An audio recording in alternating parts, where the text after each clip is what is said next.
দুই বিজেপি নেতা খুন ও একজন নিখোঁজের ঘটনায় সন্দেশখালীর দাপুটে তৃণমূল নেতা শেখ শাহজাহানের বিরুদ্ধে দুটি মামলা রুজু করেছে সিবিআই।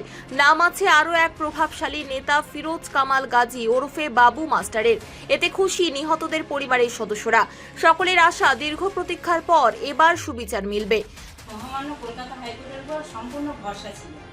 গত 30শে জুন বিচারপতি জয় সেনগুপ্তের বেঞ্চ সিবিআইয়ের উপরে এই কেসের তদন্তভার দেয়, যেটা গত 6 বছর ধরে রাজ্য সরকার বিভিন্ন হেনস্থা করে তার পরবর্তীতে সিআইডি হাইকোর্টে মূল অভিযুক্ত শেখ শাহজাহানের নাম বাদ দিয়ে চার্জশিট জমা দিয়েছে।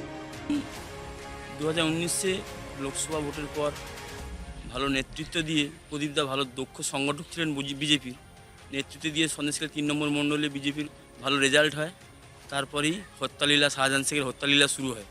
চরম হত্যালীলার আমার 3 জন বিজেপি কর্মী শহীদ হয়। সারা ভারতবর্ষের সব টিভি চ্যানেলেই দেখিয়েছিল, কিন্তু মমতা ব্যানার্জির পুলিশ দেখতে পায়নি। তারপর দেখুন চার্জশিট দিল, চার্জশিট থেকে মূল আসামি শাহজাহান শেখ, কাদের মোল্লা, আইজুল, আখের গায়েন এদের নাম নেই চার্জশিটে। তারপরে আমরা হাইকোর্টের দ্বারস্থ হই। হাইকোর্ট থেকে বিচারপতি জয়মাল্য, বিচারপতি জয় সেনগুপ্তের এজলাসে সিবিআই তদন্তের আবেদন আমরা করার পরে সেটা মঞ্জুর হয়। 2019 সালের 8ই জুন বিজয় মিছিলের নাম করে সন্দেশখালীর ভাঙিপাড়া এলাকায় একাধিক বিজেপি কর্মীর বাড়িতে ভাঙচুর ও লুটপাটের অভিযোগে ওঠে সন্দেশখালীর তৃণমূল নেতা শাহজাহান ও তার অনুগামীদের বিরুদ্ধে। এই ঘটনায় 2 বিজেপি কর্মীকে কুপিয়ে ও গুলি করে হত্যা করা হয়। পাশাপাশি আরও এক বিজেপি কর্মীর হাতে পায়ে দড়ি বেঁধে রাস্তা দিয়ে টানতে টানতে নিয়ে চলে যাওয়ায় অভিযোগ ওঠে। এই ঘটনার পর থেকে আজও পর্যন্ত নিখোঁজ ওই বিজেপি কর্মী দেবদাস মণ্ডল।